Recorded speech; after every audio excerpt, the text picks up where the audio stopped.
brings you Ignite Elementals, Session 5, Buyer Appointments with Kodi Riddle.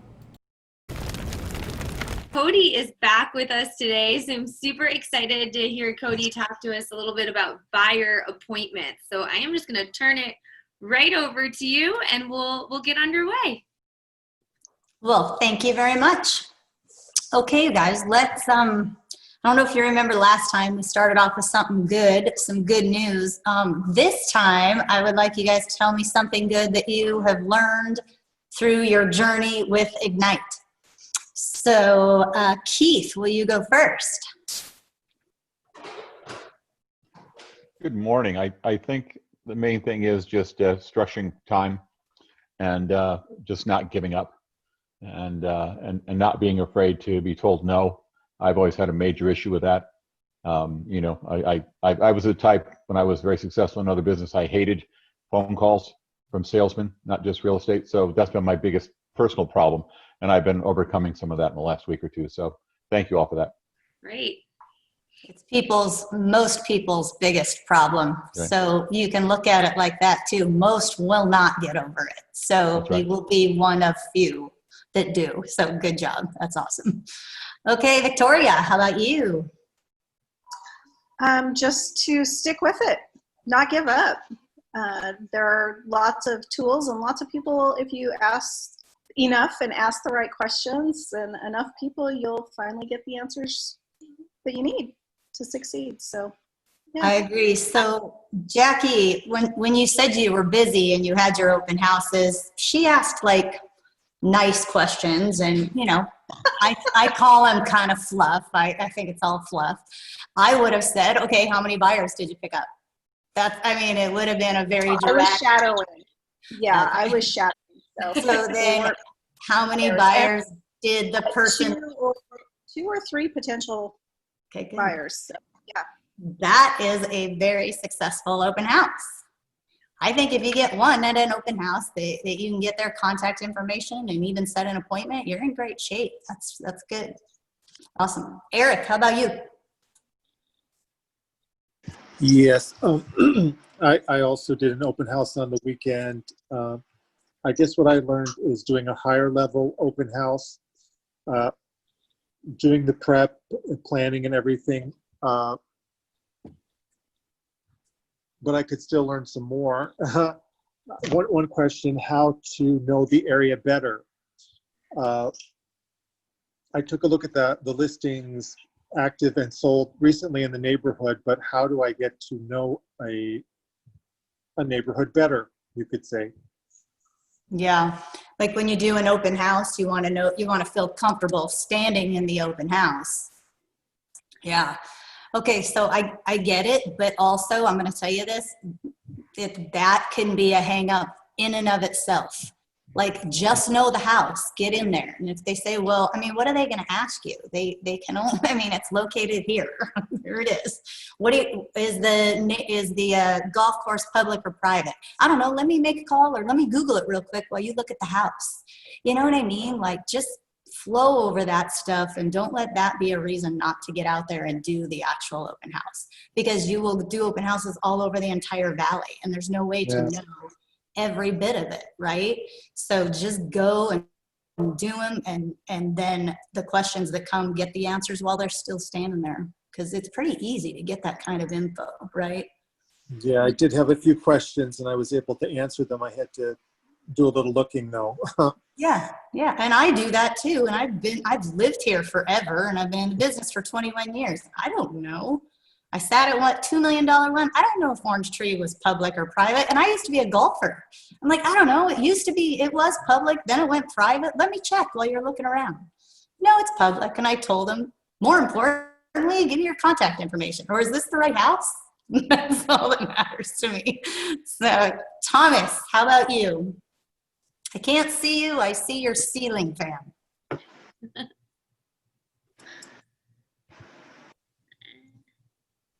Thomas, maybe you're walked away. You are muted. I don't know if you know that, if you're trying to talk. Maybe come back to him. Yep, we'll go to James. Okay, so I've learned to always be talking real estate. I mean, whoever you come in contact with, just ask, do you know anybody? Because if you just ask and wait, they'll think and maybe they'll come up with somebody. So you just always got to be working real estate. Absolutely. When the market crashed in 2008 and 9 and that point, I like kind of I lost my whole self because that's all I cared about was that people thought I was a realtor, knew I was a realtor. And now I was like, what the hell else am I supposed to talk about? So agreed 100%, just talk real estate. And people love talking about it. So it's not that hard. Gavin, I like your fun little picture of your sign. What fun is that? It is super fun. Glad Yeah. you noticed. So yeah, I've been busy this weekend. I guess one of the most important things, I have a potential listing that helping the clients remodel. It was built in the 60s. And so I know, I used to work at OfferPad for a little bit. So I know some contractors that, do granite for like $27 a square feet and things like that. So helping them kind of update the place so they can get, top dollar. It's amazing the difference between an updated place and a not updated place. And especially in like a Paradise Valley type community, it can be 100,000 or more in benefit to the client. So I'm happy that they agreed with me. I was even gonna front the improvements for them just because it's that important. And they also want top dollar too. They want to make quite a bit. So the only way they can do that is for the property to show like a new build almost. Yep. So my whole listing presentation has everything about that also, because you have to have that in this, I think, if you're going to be a full service agent and charge the kind of money we do, you got to be able to have that as a value add, if you will. So super, super good. Okay. You guys the rest of you are all dark screens. I would love to see your faces. If you would please show them. Layla, you're next. Thank you. Uh-oh, you're muted, maybe. I can't hear you. No, she's unmute. You're unmuted, You're but unmuted. is your volume up, Leilani?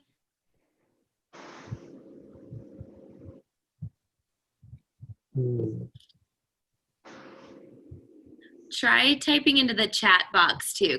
If you can hear us, Leilani, maybe put what you've learned from Ignite into the chat box, and I can happily read it out loud too. And while she's doing that, I'm going to move to Dan.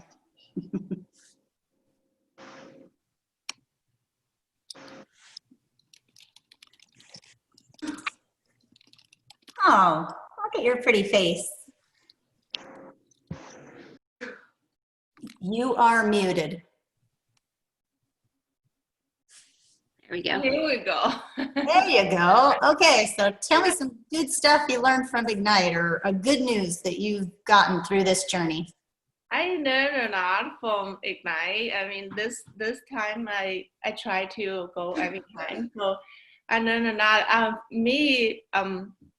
For my personal, I'm like a little laid back, and I really need somebody encourage me and kind of push me a little. So now I know I have all the resources and the tools and all the support from you guys. So it's great. It's great for me. Yeah. Good. That's awesome. KW is huge in support. So that's so good. Okay. Looks like we have two Thomases. Let's go with Thomas Eulenberg right now.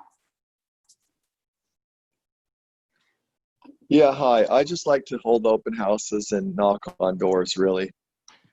Oh my gosh, That's my thing. you're awesome. I love that. Thank you. That is a good thing that you Yes. like to do those.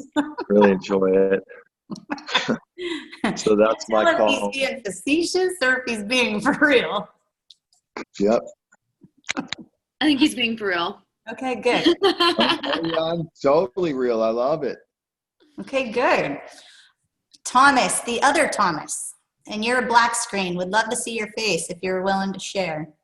That one's muted. That's me, but I just put it on mute.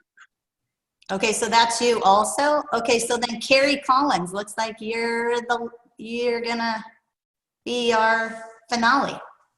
Okay, so I guess I've learned you have to be really organized and you have to work on your business every day if you want to go anywhere. Yeah. Very good. And Leilani shared her answer too. She said that it put her at ease, Kodi, when you shared that even a very experienced agent doesn't know everything about every area. Yeah. And hearing that was comforting. Yeah. I think what changes is that I know I don't know, and I'm okay to admit it. Like, I think that's the difference. When I first started, I tried to be so impressive to everyone. And now it's just like, whatever, I am what I am. And that's just, I think, an evolution of a human though, right? In anything we do. And you become pretty okay in what you're not good at, you're okay in it because you do have so much that you are good at. So, okay, good stuff, you guys.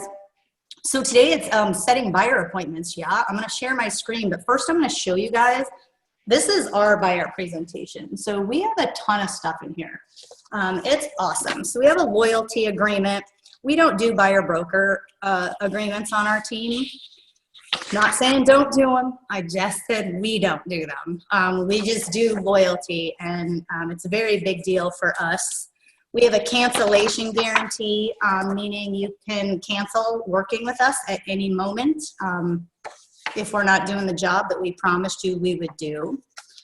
Then we have a awesome, this is that second piece of paper, by the way, isn't anything I'm hiding. It was just the buyer counseling form. That's all the buyer's information. And then this is our book, our VIP book, and it is awesome. It just has tons and tons of great information packed in here. And to be honest, what it feels like, this is what feels impressive to me. So when I hand this to people, it makes me feel really good about it. And so it gives me that elevated feeling to be able to hand it to someone. And that's what's important about it, I think. So when they talk about it in here, do it. This is a referral card. It's have you guys ever seen people hand out those cards and they say, write any referrals on the back? We have these in our listing packets and in our buyer packets. They're everywhere, constantly asking for referrals. I think I told you guys before, or it was a different group, the 88 types of turbulence that we have. I think you can find this on, you can just Google that. I think it's out there.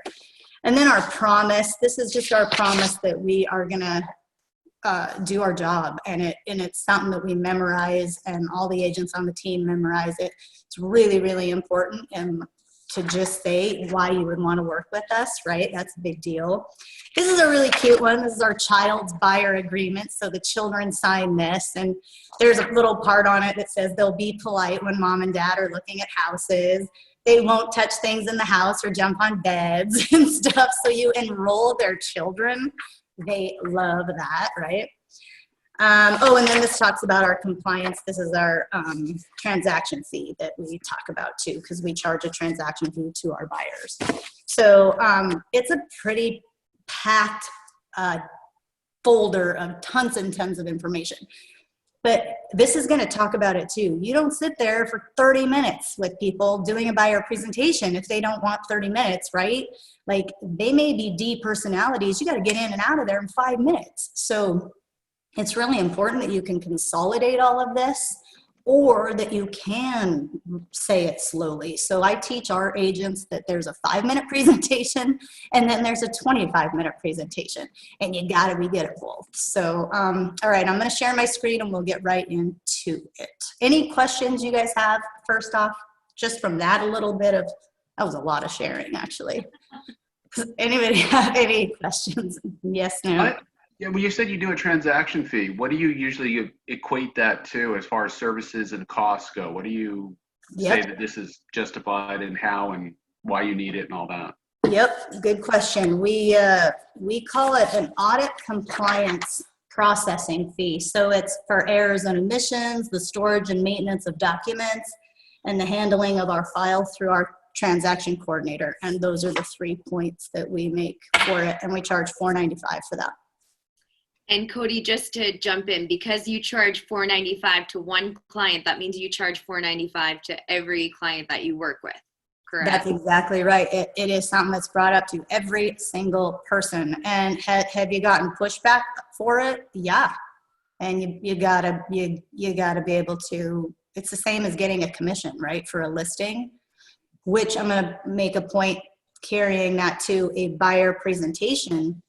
Is a listing appointment just a buyer listing appointment, right? That's what you do. That's the difference nowadays. From when I started, I didn't do any of this. I just freaking jumped out and showed homes.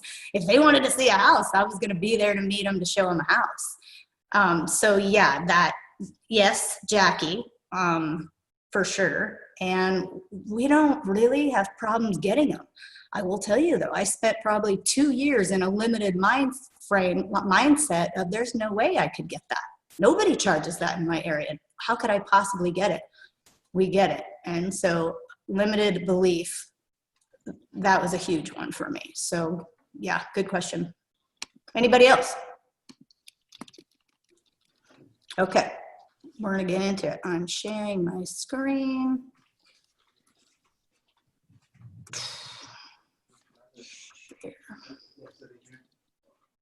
Okay, you guys see just the Ignite here? Yes. Okay.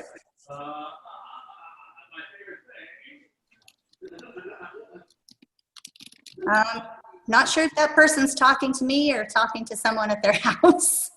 Right, usually I was answering a chat box question. Usually I can skip in there and mute for you. Okay, no. I'll find it.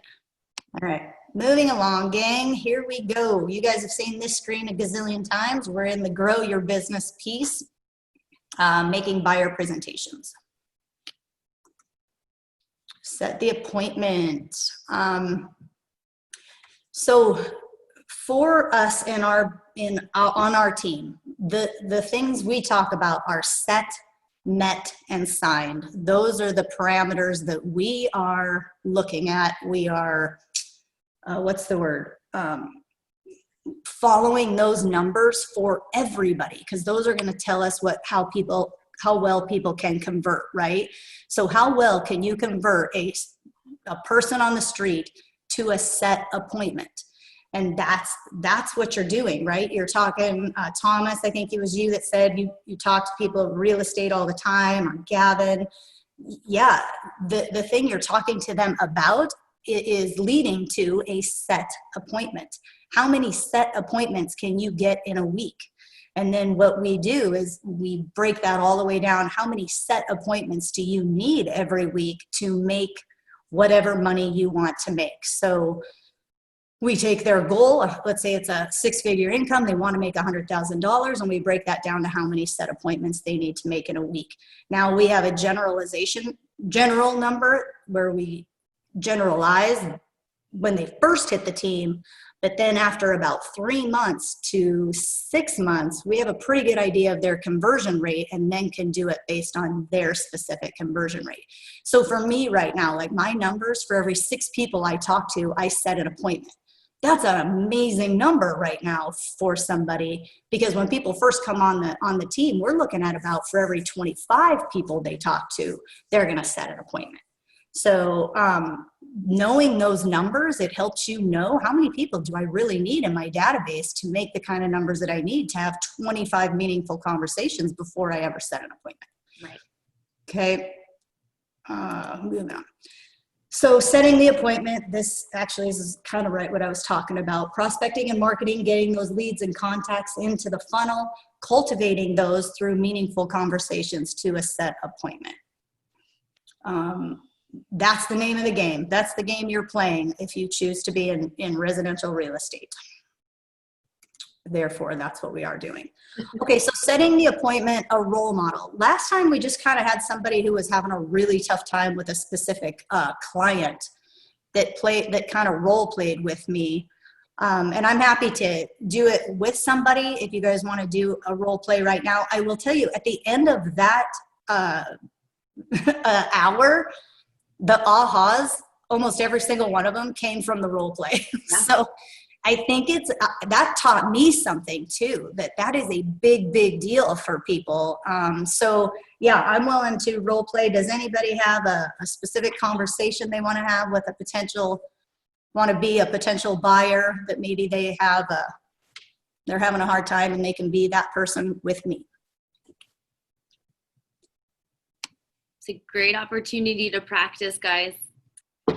I'd love to practice. I just can't think of a scenario that I just don't have enough experience to. How about pick a this, scenario. Victoria? You just shadowed an open house. So be somebody that's coming into an open house. Oh, okay. Okay. So, You're walking in. Hi there, my name's Kodi. What's yours? Victoria, nice to meet you. Nice to meet you too, Victoria. Hey, take a look around. But I did want to ask, are you looking to buy right away, or are you just kind of out looking for fun today? We're looking. I'm out here from Louisiana for the weekend. My husband will be out here with me. I'll fly home and we'll fly back together and look together. So I'm just kind of getting an idea of what's available right now. So it's just you this weekend and your husband's going to join you at a later time. Is that right? Correct. Okay, fantastic, fantastic. We'll take a look around and then we'll chat at the end. So then she would take a look around, and then as she was wrapping up, I would meet back up with her.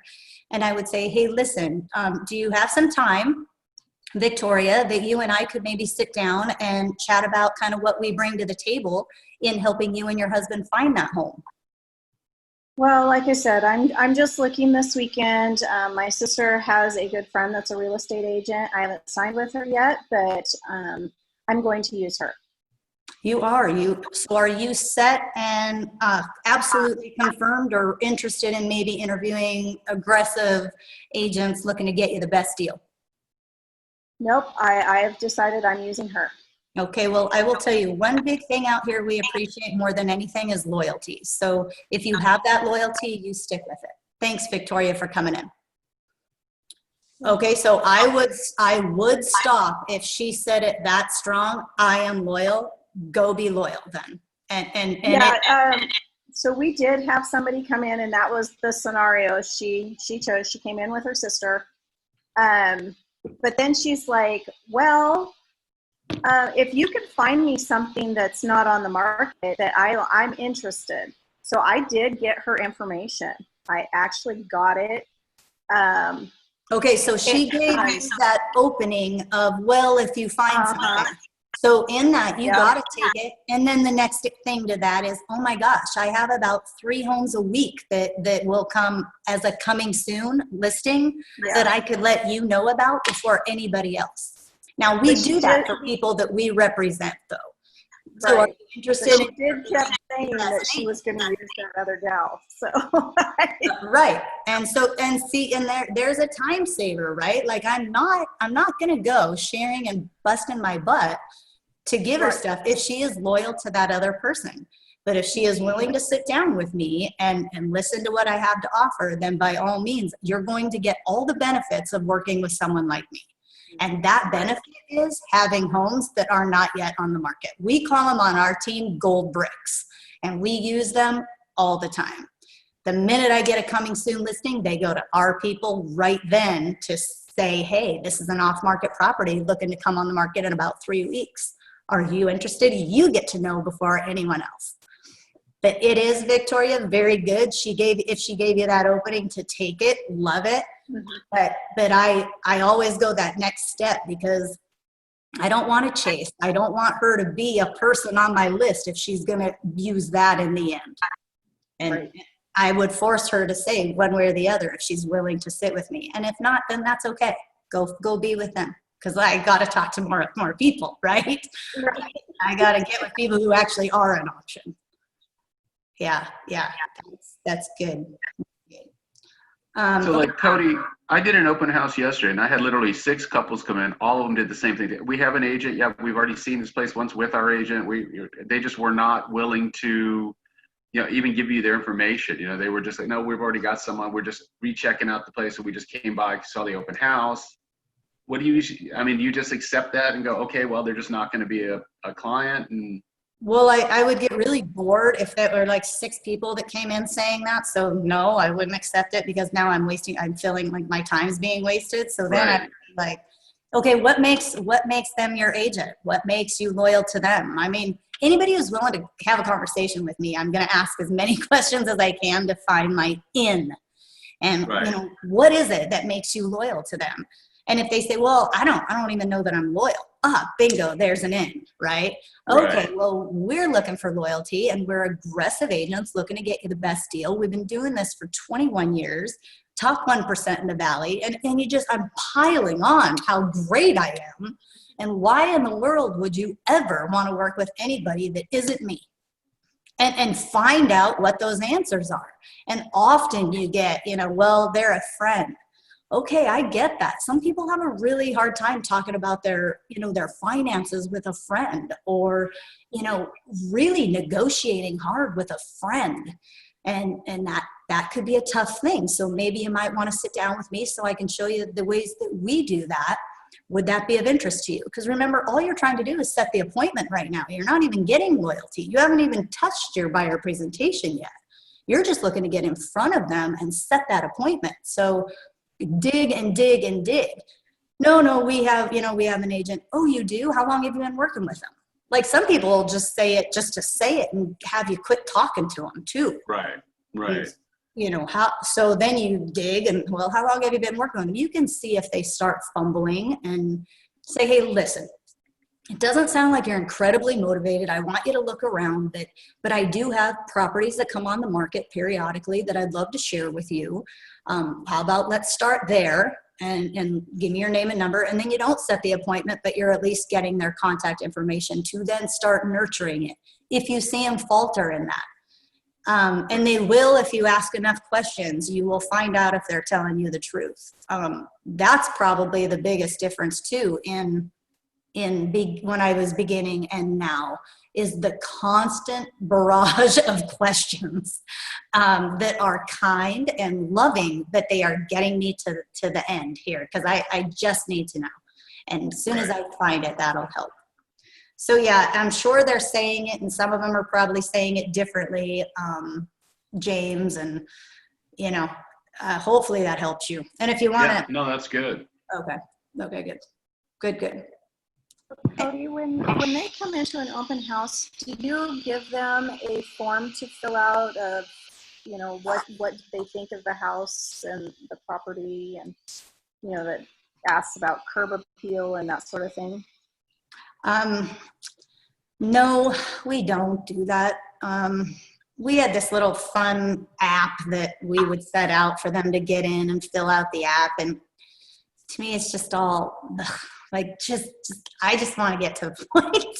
Are you going to be a client or aren't you? And that's really what I teach the agents. And it is like, I was trained one time by a guy, and a buyer said, well, what kind of fridge is this? I think it was like the make and model of the refrigerator. And he said, why would you ever, as an agent, why would you ever answer that question? Like, and I agree with him. You would not answer that question. You would say, oh my gosh, I'm going to find the make and model of this refrigerator for you. Now, is that going to make the difference in you buying this house? And you're like, move on. Seriously, I'll buy a fridge for you if it means the make and model will change, if this is your house. But I want to know, is that, or are you just shooting the SHIT, right? Are you just shooting it and you're out there to talk to me because I'm standing there in the kitchen with you, and that's the thing you thought of to say? And so you really just ignore that question and ask a question of your own. And when he taught me that, I thought it was like rude as heck. And now I so get it. It's not about not answering the question. It's about getting, hey, I'll get you the make and model. Is this the right house for you? Because there's a lot more to this house than a fridge, right? So very telltale signs that you can find out if they're really a buyer, specifically for that house. But then now you're looking, if this isn't the house, let's go find one. I mean, I would even joke now about something like that. Well, if I find the house with that particular make and model that you want, will you buy it? Like, I would joke, and they would laugh, and then you'd get some levity, and then you just start moving on and getting all your other questions answered to turn them into a buyer. But getting from A to B fast, or A to Z fast, is probably what I would say I'm really, really good at now, is just figuring it out super, super fast. And that all comes from questions. Speaking of, any other questions? All right, moving on. Prepare the buyer presentation. So this goes into all of the ways in your guys and what Keller Williams has to offer to create this thing. And it's really, really extraordinary how much they give you to get it done for yourself. I did not use this. I had this before Command came out. So anyway, it is here for you. You can certainly ask your questions. I don't know if I'll even know the answers in these ones. Probably Jackie will, but this just talks about creating a custom design or custom buyer design through Command. Yeah, and I think if you guys were on the Ignite that we went to that design section, I might have showed the listing presentation the last time we did this, but they have this same thing in a buyer's version as well. So if after Kodi's done today, if you want me to go back to that, I most certainly can. Here's the thing that we teach the agents when they come onto our team. They're on the phones immediately. Within their first week and a half to 2 weeks, they're on the dialer making tons of conversations. But what I have found is once they learn our buyer presentation, they're completely different on the phone, because now they actually have something to set because they know what they're going to present to them at that moment. So there could be the potential right now, if you guys are on the phones, you're just kind of like, what am I even doing? What am I going for right now? Well, when you're talking to people, you are going for a set appointment to do your buyer presentation, to then get loyalty from this buyer to help them find a home and represent them. So that's, and it really does need to go in that chronological order. You can't put the cart before the horse. So if you don't know a buyer presentation and you're just trying to talk to people randomly about real estate, there would be floundering in that, and not as quick from A to Z as you can be. So if you haven't already, definitely take the time. That would be working on your business, right? Take the time to create a buyer presentation, because then you're going to get on the phones going, I want to show off my awesome buyer presentation. And so then you go find people that you can show it off to.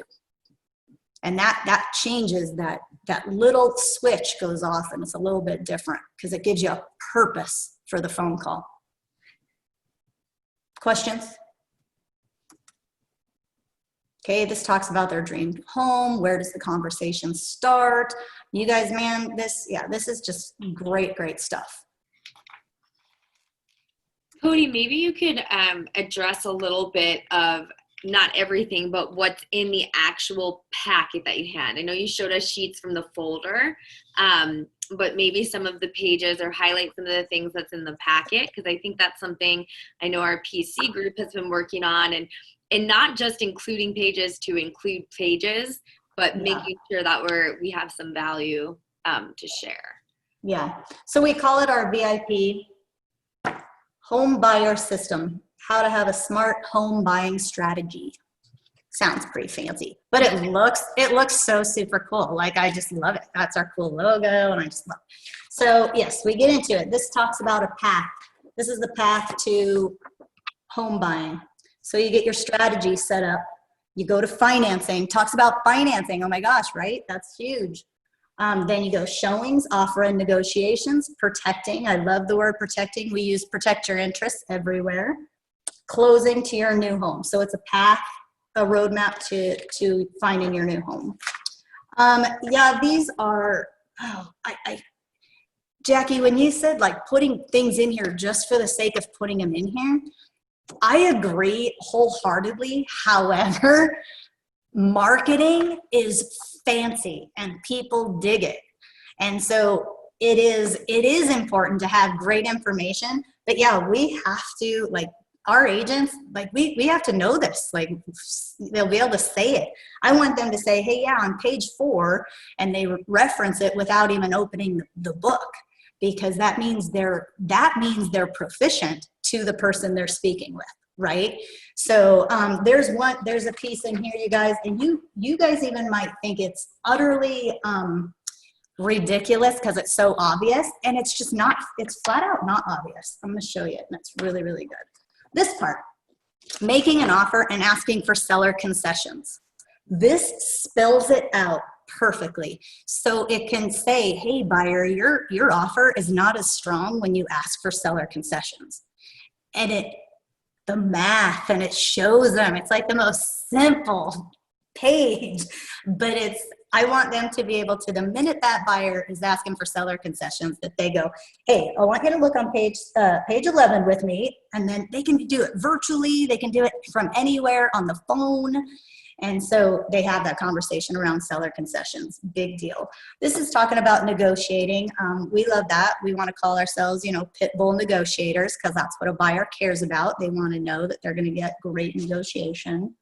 Then we talk about those steps that I said. So once you get under contract, you're going to do an inspection. This talks about that. It's really, it's like real estate 101. It's like taking the contract and putting it in really, like, in a fancy, fun folder showing how I'm going to protect them at every single step. I love it. And it is, again, it's something that I feel gives our clients an edge above others, because most don't even use it. Most don't even list their buyers and get loyalty before starting to show properties. And I'm gonna make this crystal clear. You can set an appointment by showing a home, right? Like, oh, they call you, or you're talking to them, they want to see a house. You can show them that house and call that a set appointment, as long as you do your buyer presentation when you're there. So we'll ask questions like, okay, great. If I could get you in there at 11, or would noon work? And you ask a couple different times. And if they say 11, say, okay, do you have time afterwards?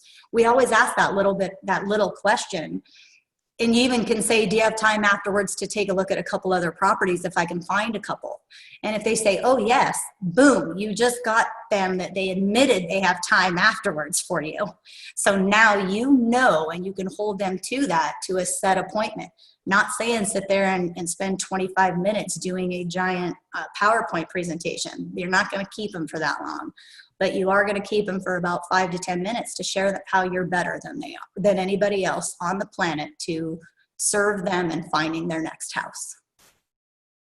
And Kodi, James was wondering, did your team create that booklet, or did a title company? Do you have somebody doing your marketing for you? Yeah, I created it before I even created the team environment, but it was in anticipation of building a team, because I had never in my life done a buyer presentation to anybody until I started building a team. And I didn't need to. It wasn't even a thought in my mind. And then I'm like, you start hearing the buzzwords from these other teams, a buyer presentation. I'm like, well, hell, I better have my buyer presentation. So if I'm going to compete, right? So then that was how it came about. And I dug and found it, and it's evolved, right? It could be a 4-page document at first, and then you make it a 6-page document as other things come up. It could be a 2-page, just front and back. Like, it just has to be something that sits there and something tangible to give somebody. Ours is fancy now, and I love it. But it evolved to that since 2016, so 4 years now. Okay, these are great. These just talk about things you can put in the packet. I mean, I don't know any other company that does this. Right. Jackie, do you? I don't think anybody does. And I just came into Keller Williams about a year ago, you guys, so I don't know. I don't think anybody does it. Very cool. Neighborhood insights, again, just questions. They could fill out a page. You could have a little tear out sheet where they fill out things that they like and then they tear it out, give it to you. That could be cool. How buying a home works. That's my path to buying a home. That was mine there. And I think I repeat it again later in a little different way. I've even had agents on the team go, okay, do we have to do this page for page? Because it's repetitive. It repeats itself a little bit. And I'm like, it totally does. People need to hear things a couple different times and in different ways for it to sink in. And I don't want it to be our problem that it didn't sink in. It's all here. So that different people will hear it differently. Affiliated business, so this piece is not in our packet. This is just, obviously, you guys know a form when you write a contract, you have your ABA, your affiliated business agreements that have to be signed through Keller Williams. This is where you show that you're better and the best person. And you gotta do it. This is one where when you're first starting in real estate, that's a tough one, right? Like, where are you? Where do you stand? You can't sit there and say, I have 21 years in the business. So what are you going to say? Maybe you've had success in other negotiations from other types of business or something. But you will have to find something that sets you apart.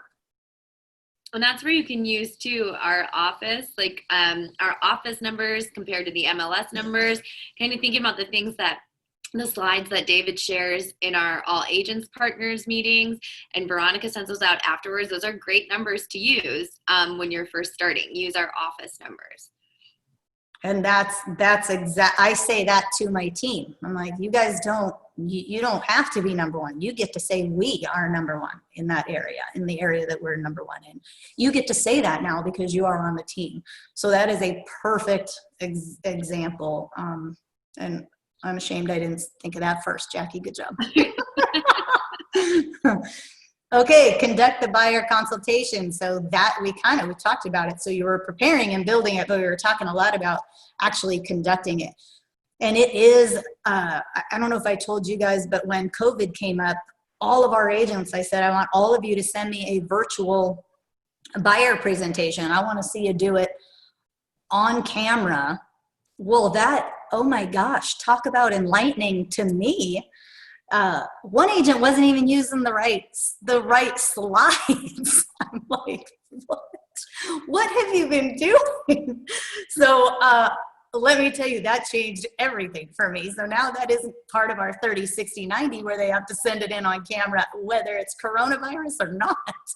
They need to send that in, and then I'm going to teach and help them through it. But very big, and you might want to do it like even, it's like acting. I did a ton of acting, and I would do stuff into the mirror. Well, that's a great way to do it. Like, you gotta become very, very good at it and be very confident in it. And then, you'll get thrown because a buyer will ask a question right in a space that isn't meant for a question. And it's like, and that'll screw you up. But it is really, really important, I think, to have it where you are in your business, and then be able to talk to it when you're setting your appointments. Let me go here. Okay, so role modeling it. Okay, how do you guys want to do this? I would love to see one of you as opposed. Like, is anybody willing to say, hey, yeah, this is what I do when I talk to a buyer? Is anybody willing to be that person today? That would be awesome if you are. Thomas Eulenberg, I'm calling you out.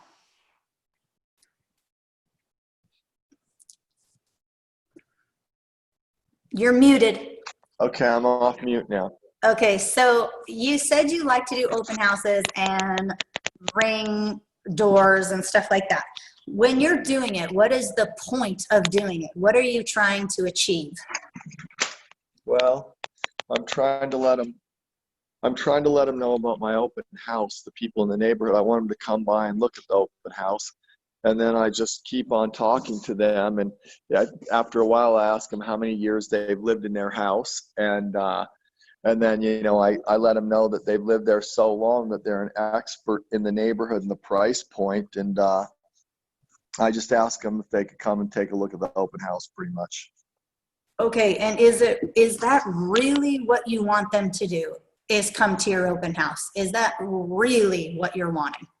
No, I'm trying to kind of inquire if they're looking to buy or, you know, or sell their house, or know of any friends or family that would want to buy or sell. That's exactly right. Okay, so when you're there and you're doing it, would there be anything that would stop you from saying, are you looking to sell?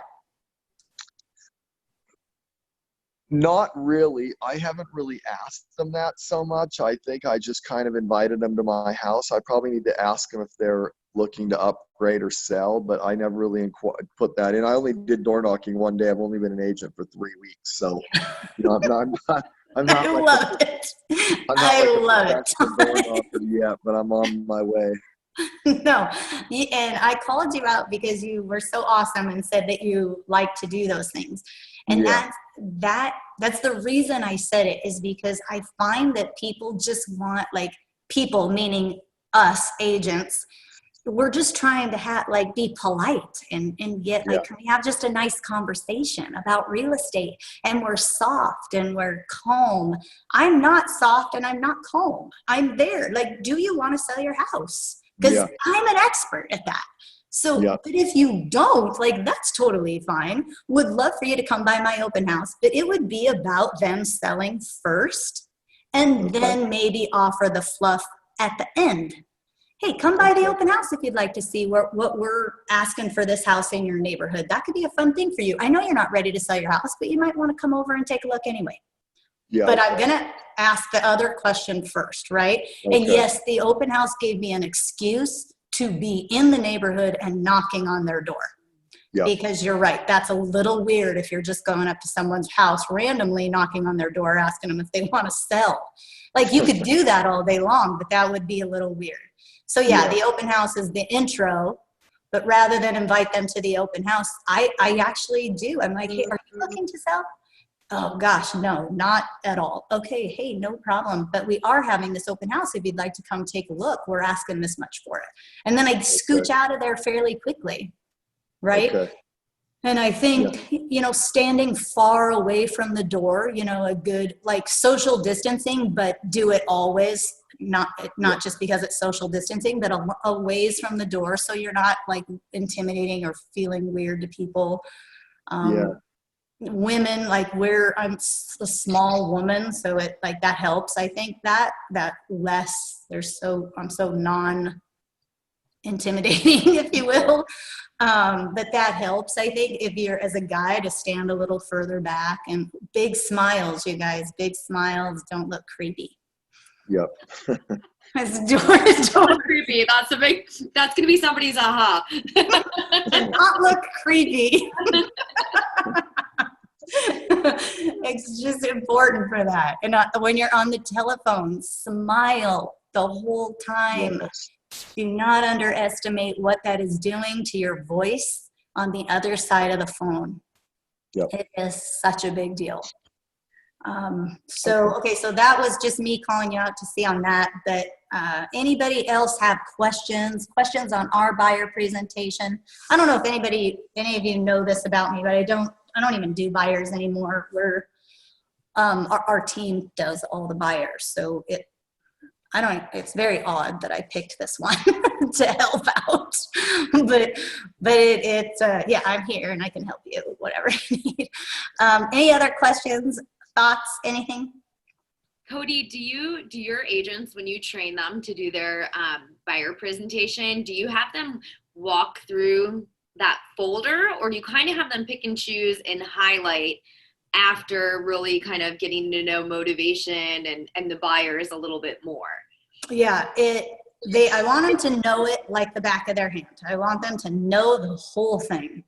And then for a first-time home buyer, they want to sit down at an office at Keller Williams and they want to be walked through the whole thing and they want to feel really good about it.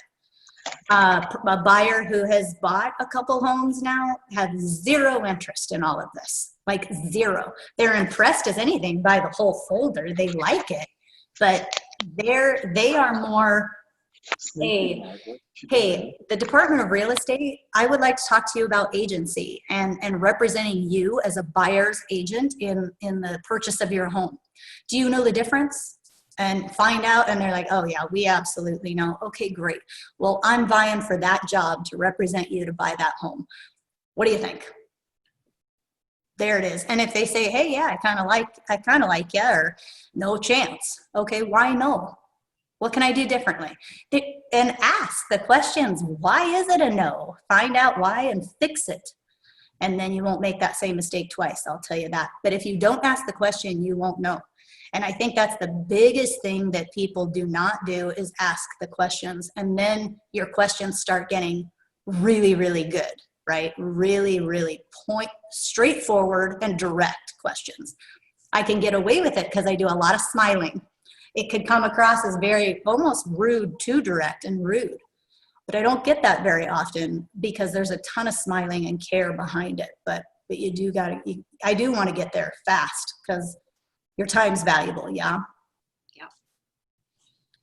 So does that answer your question, Jackie? Most definitely you're finding out their motivation and that's, but I still think, you know, asking all the questions, where do you want to live? What's your time frame? All of that is fine, but without actually knowing you're going to represent them, you know, it's like, no, let's get to the real gist of this conversation is I want to represent you. Mm-hmm. And where are you looking, and all that comes next. So getting in front of them. Now I'm talking a big game here. We talk to a ton of people on the phone and they want properties to be emailed to them, right? I'm just browsing is the answer for everything. Just browsing your site, just looking around. Okay, great. What are you looking for? What is your time frame? You do have to get through that. We call that the LP mama, and you do have to get through that to find out what, you know, how can I even begin to help you? So then once I got these properties being sent to you, looks like there's 35 available. Now I would like to sit down with you because in the end, I want to represent you to find a home. Fair enough? And see what they say. That's getting from A to Z much quicker than just giving them their properties and then hoping you can get them on the phone again. Right.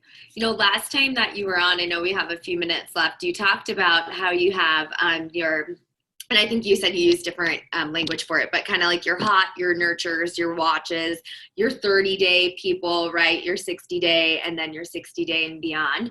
Would you mind talking a little bit about how you follow up, like maybe the frequency or what you're actually following up with those buyers or sellers on with? Yeah, for sure. So if they're a hot, that means they're buying within the next 30 days. And we're calling them every single week, for sure, every single week, sometimes, 2-3 times a week. Outside of that, we go 30 to 90 days is our nurture group, and we call them every 2 weeks. And you're not going to always get them every 2 weeks, right? Sometimes they're going to answer the phone, you're going to leave a message, and that's okay. You can do that. Then your next time, though, you probably don't want to just leave it as a message. If they don't answer again, you leave a message, then call the next day. Then call the next day. You got to get them back on the phone. So one message is fine, but don't do that two sets of 2 weeks, meaning a whole month. Can't do that. You got to get them on the phone. And then outside the 90 days, those are our watch, and we call them once a month. Are you doing anything in addition to calling? Are they on a drip campaign or anything like that? Yeah, for sure. Everybody's on drip campaigns. Everybody receives our gold bricks every time we get a listing. We give them a gazillion reasons to pick up or raise their hand to want to talk to us. I send out 2 videos a month to everybody in our database. There's like 12,000 people in there. And we send videos twice a month on that. It's constantly, it's MREA, the Millionaire Real Estate Agent model. It's touching those people so much. So yes, and using all modes, texting, email, and phone calls. Great. Doty, are your videos always real estate related, or do you go off into other areas of your life or tangents and other things? Nope, I stay in my lane. My lane's real estate. And That's all, and that's what I know. I will tell you, when I do Facebook Live stuff, and I'll get very real with people, like, oh my gosh, I had to do a video today because my hair actually looks good. Laugh, laugh, laugh, right? But then I go into real estate because they want to know you're a human, right? And the more transparent and honest you can be. I did one without makeup and my hair was hideous, and I laughed about that too. Obviously I'm vain and care about that, so talking about that is funny to people, and they like, I can tell they like it because those are the ones that get the more action, more likes or whatever. And so it is important, I think, to be real on it and not just be boring robot. But real estate is truly my lane, and that is the thing I know. And when I start going outside of that, I probably sound like an idiot. So no, I stay with real estate. And it's sometimes hard. I bought this, you know, us realtors, and you guys probably are guilty too, or if you're not guilty, don't become guilty, and that is chasing squirrels. And my latest one was, I saw this book that somebody was selling on video ideas, just pages and pages of video ideas in real estate. That's the hardest thing, is to find something to come up with that sounds unique and cool. Well, coronavirus, I mean, I had something to say almost every single day. There was something. So I was doing Facebook Lives, a ton of them with great information. We sent out a huge prospectus, so now we're going to call around that. So it gave me something to really talk about. And you know, they talk about pivot your business. Well, it was easy to do so and share that stuff. All real estate exclusive though, not, I wasn't talking about coronavirus. I don't know anything about coronavirus. All I know is what's happening with real estate during this, right? So that's what I would share. But I think it was, let me find him, Eric, who was talking about doing videos, I think. I will tell you this though, like, pick one thing and just be really good at it.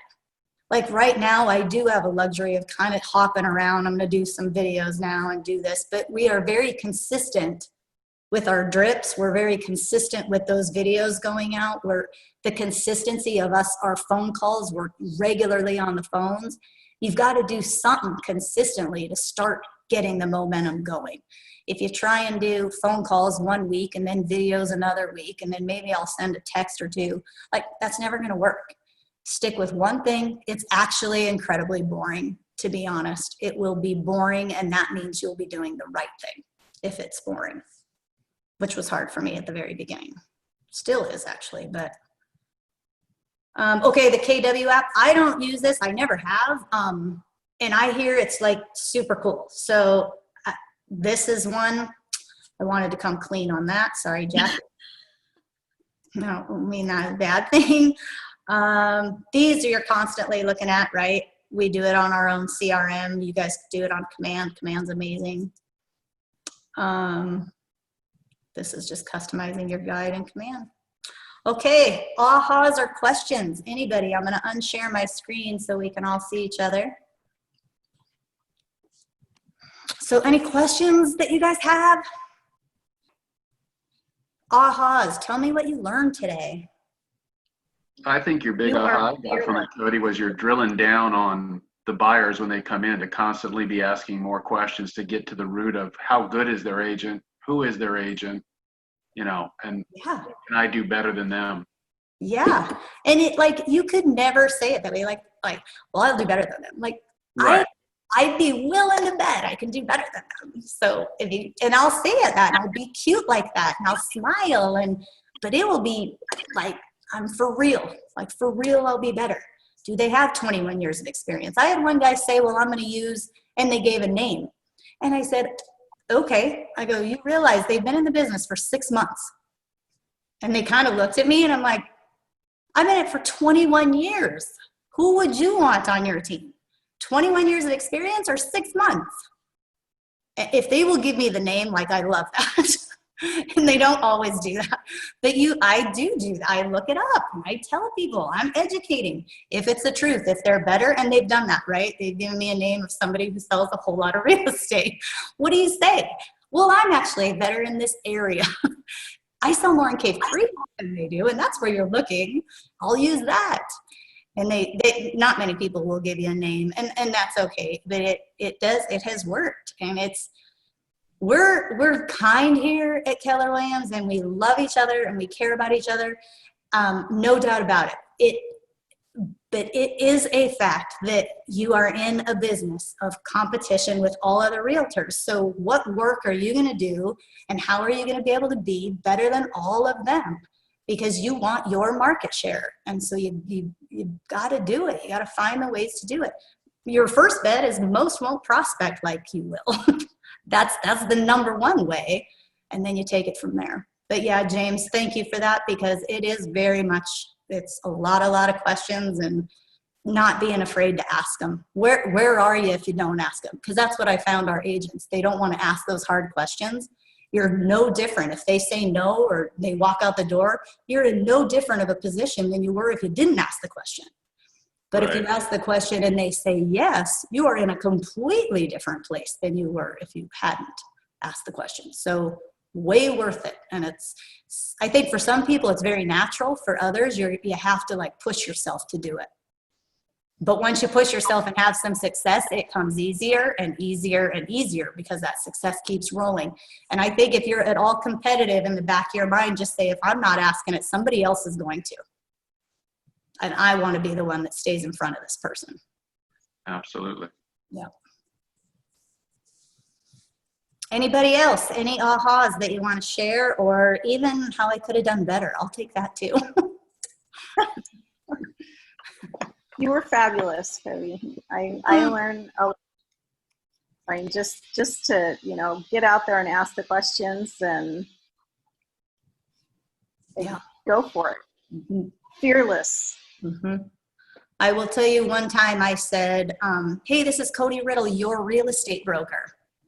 And they came back at me and they said, you are not my real estate broker. I never once said that you're my real estate broker. Why would you say that you're my real estate broker? That was the one time, you guys, in 21 years that I was told I was too aggressive. One time. And I am aggressive as heck. So I will take it all day long for that. Can you see it sticks out in my brain? That was years ago. It sticks out in my brain because it's the one time that I just got fried saying that. And every other time, right? If it didn't work, whatever, I didn't know. They didn't say they were mad. And the other times it worked, it was great. So I challenge you to be so aggressive that the people say, get out of my face, or I will work with you. One of the two. But you will not lose being that way, because you'll surprise yourself how often they won't say you're too aggressive, because they really won't. They'll be happy that you're doing it. For me, Kodi. Well, that's what they want, isn't it? Say that again. Isn't that what they want if you're their agent, that's what they want. It's exactly right. And I mean, that's what I would want. I wouldn't want some wishy-washy person that can't make a decision, for sure. Yes, Victoria, good point. Go ahead, Jackie, sorry. No, you were fine. I wrote down a couple little things that stuck out to me, and I liked that you had said in your buyer's packet what you provide. And I don't even know if you said this, but you said it's kind of putting the contract into buyer's language in a presentable, fun-looking way. And I thought that was kind of a different way of thinking about your presentation, right? We talk about all the steps in the path, kind of similar to you, have that flow chart, but thinking about some of those other areas, specifically seller concessions and other areas of the contract that you can include in your buyer's presentation. I really liked that. And I also loved that you called the coming soon your gold bricks. I liked that. Yeah. Kind of like, oh, she has gold bricks. What does that mean? But it's another way, right? That someone's going to remember that, or something's going to stick out differently about you. So I thought that was really, really neat. That is true, because people don't use that word, right? Like in real estate, what is it? What is that? That's intriguing. Yeah. And they perk up. Mm-hmm. For sure. Anybody else? Questions or ahas? I'm here for you. Okay, you guys. Well, I just wish you all tons and tons of success from my heart. Thank you so Go much, out there and Kodi. rock it. Another Thank you. great Thanks session. for having me. Thank you. Bet. Thank you.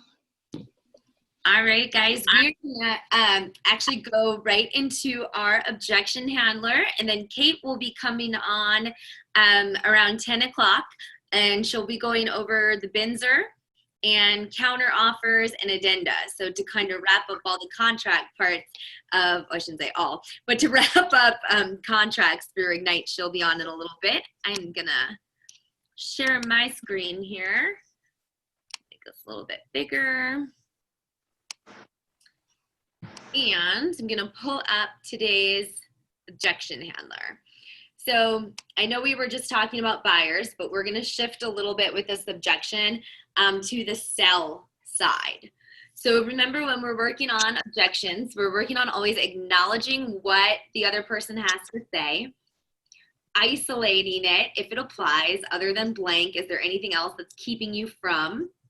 Address it by educating and asking questions, and then going for the close. So today's objection is your seller that you represent, you have their listing already, it's on the market, it's been for sale. Let's say it's been on the market for 2 weeks, okay? And the seller says to you, you know what, I want to take my home off the market. How would you handle that situation? If you have a listing and now all of a sudden after 2 weeks, your seller tells you they want to take the home off the market.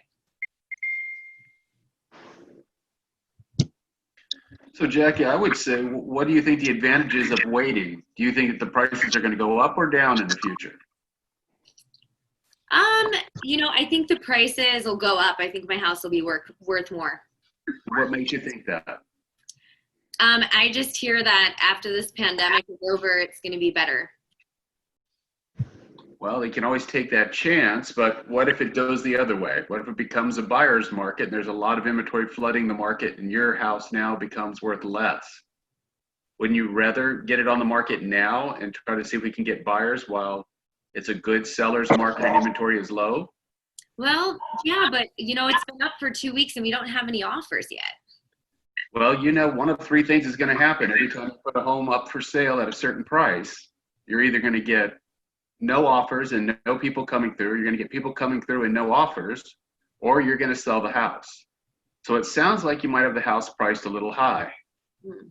So the market is telling us that the price of the house is too high if you're not getting any traffic through your house. Okay. So we may want to reconsider the price you're at in order to try to get more traffic in and try to get your house sold. How soon do you have to be out? Within a few months. A few months?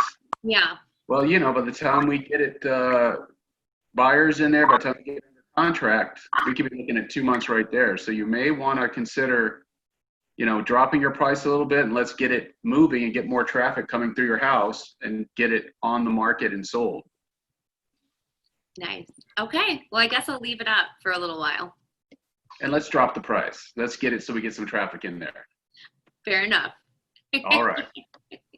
Nice. Good job. What did you guys like about what James did there? I'm just going to stop my share for a minute. That was super smooth. He didn't hesitate at all, and it was very conversational instead of confrontational.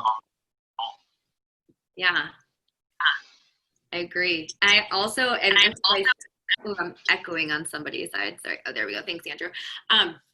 I also, because we listen for it on our end, I don't know if you could hear his inflections and his tie downs, right? He was constantly like doing that throughout, which I thought was very smooth also.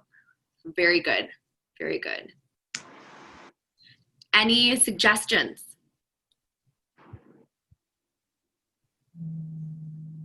I think, James, the only one I would have had is just acknowledging it at the beginning. Because I think you did an awesome job, like going right in, informing me, educating me, asking me questions. But maybe just acknowledging, you know, okay, so what you're saying is you want to take your house off the market right now. Just something as simple as that just kind of lets the other person know that you've heard and received. But that would have been the only thing that kind of came to my mind. I loved how you went through it, asked the questions. Have you been listening to Denny Love Denny. Yes, Awesome. it was awesome. And if anyone has listened to Denny's scripts, you like nailed it. And I thought that was so cool. Loved I was it. about to go through taking the wrong medicine. How long would you want to take it? Yes. I love that. I love it. I should have just kept pushing back on you. I love that. What if, so let's kind of keep role playing this out, and either James can answer or somebody else can jump in. You know, I love how he shared, because I said, you know, well, I don't have any offers yet.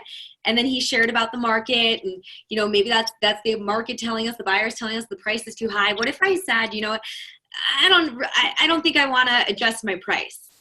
I don't want to adjust the price just yet. I'll agree to leave it on the market, but I don't want to lower my price just yet. What do you guys think of that?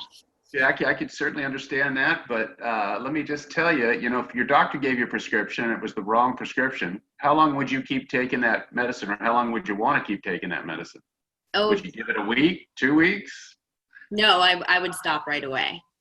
Well, see, it's kind of the same thing. If you have your home priced at the wrong price, you're taking the wrong medicine. You're not going to get better. You're not going to get the house sold. You really need to consider, you know, pricing it right and getting on the right medicine so we can get this house sold for you. All right. Yeah, that makes sense. Good. I You're like too it. easy though, Jackie. I wish you were like the real world. I know. But it's allowing you to practice those things. Like, That's right. You know, right. It's a safe space. You know, Jackie, this is Keith. I think going on top of what he said, I would say to you that, you know, unfortunately, I hear what you're saying, but I really do believe that this is one of the best sellers markets in a very long time. So to be quite frank, if you're not getting anybody making offers, your price is too high. And you can certainly leave it on there for a long period of time, but the longer you leave it on, you know, statistics show in history with real estate, the longer you leave it on, people will not bring buyers, and you'll end up coming back later on. And maybe, like you commented earlier, you will end up even getting less for your dollar because it's been on the market way too long. So I would like to suggest, let's take a look at other comps in your area, what's sold. I'll be happy to send you materials on that, but I would love to list it, and I think we should drop the price. And we might even get into a bidding situation. If the price is too low, you could end up with 5 offers, and that's happening in this market. It may be even higher than what you originally thought, but at least you'll get them in now. But once you sit on there for a month, 2 months, 3 months, you are definitely in trouble, because agents will not bring people. There's something wrong with the house in their mind. So please, please, please, let's move forward right now and get your house sold. Love it. I like that about it sitting, right? In that stigmatism of, oh, there must be something wrong if it's been on the market for that long. Great. Who else? Anybody else have something on this, around this objection? I love it. The more we share, the more pieces we get to take away and add to our repertoire of how we're going to respond. Has anyone had one come up lately that they want to bring up to the group? Victoria, are you typing one? For the one about worrying about or thinking that the price is going to go higher, so wanting to wait to sell it, what I would say to them is, if they plan on buying another home and that's their thinking, they'll be able to save on that home by buying now and selling their Great. Right. That's smart. That's smart. Like, hey, I love that. I love that. Awesome. Well, you guys, I'm going to jump into command for a minute here, and kind of just take this. I'm going to review where Kodi had, or she kind of had said, just in case you guys had missed it, review where you can find those listing and buyers presentations. And then I'm kind of just going to take out, we can either take either a 5-minute break, or I'll stay on, and anybody that has command questions, we can just kind of popcorn them out until we go over contracts, because I do have a couple more things in command to show you this week. But this way, if you have questions that I can't answer, I'll get the answer before the rest of our session. So in the designs tab, okay, which is this little note paper with the pencil, that's where you're going to find the buyer and the listing presentations. So if you go to this print section and add, this is where you will be able to find the pre-made listing and buyer's presentation. So we'll give it a second just to come up here. Okay, so this time we were working with buyers. So under the buyer tab, you have buyer presentation. They're the same presentation. One's just called classic and one is modern. And again, when you click on those, every page is editable. So you can keep pages, you can delete pages, you can copy and paste. If this is not the format you like to work in, you can certainly still use the language, and you can copy and paste it into, you know, a PowerPoint slide that you can end up printing, or you can copy and paste it into Canva if you're somebody that likes taking time to do that. Like Kodi had mentioned, she had someone do hers for her. So while she created the content, she had somebody else kind of put it together and bring all the looks of the marketing together. So that is, that would be something, if you chose that would kind of be leverage, and you really deciding, okay, do I have the money to leverage somebody else to do that for me at this time? And for some of us, like for me, when I got to that point, I didn't start off, when you heard Kodi say, some people start off with 2 pages, some people start off with 4. I started out with a folder with like 6 sheets in there. And that's what I started with. And then it evolved. And when I had the money to leverage, I literally I gave the content, but I paid somebody else to make it look pretty. And that was me leveraging my time, because I could use my time better lead generating than the amount of time that it would take me to make something look pretty. So the beauty about Command is that it takes care of kind of the looks part, to have something at least initially to use if you don't have anything, or again, and you don't have to use all these pages. So you can use that, or in our PCX shared drive, we also have some examples. This video is brought to you by Keller Williams Arizona Realty TV. Check out the rest of our channel for more amazing real estate training videos. If you like what you see, like and subscribe, and hit that bell so you get notified when a new episode comes out.